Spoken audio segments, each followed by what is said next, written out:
Good morning everyone, I'm Paxet Bono. I can't express how grateful I am to be here today. I would like to thank our teachers for always being prepared for class, working beyond their working hours, just to have something to teach us the next meeting.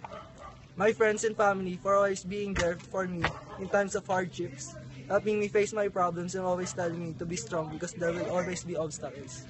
And to everyone who has been a part of my journey, because without them, I might not be standing here in front of all of you. I am so lucky to be a part of the Lerdician community. Lerdician truly has excellence in their bloodline.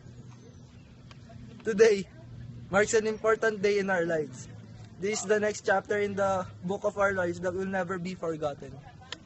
It has been a very long journey, but today we finally made it halfway, and after all our effort, pain, and difficulty, we finally achieved one thing in life.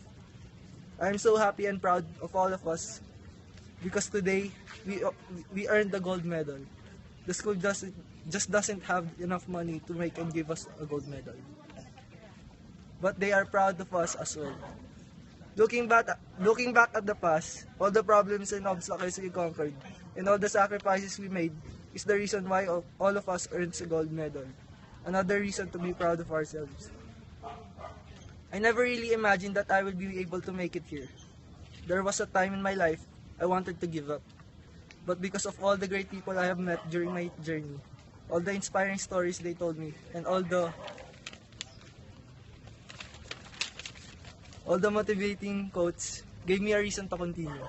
The special people in my life, my family and friends, told me that giving up is not an option. Moving forward is. Success is not final, failure is not fatal. It is the courage to continue that counts. Before I end my speech, I wanted you to promise yourselves that you are not going to give up, no matter at what stage you are in life. And to remember that there is no success without sacrifice.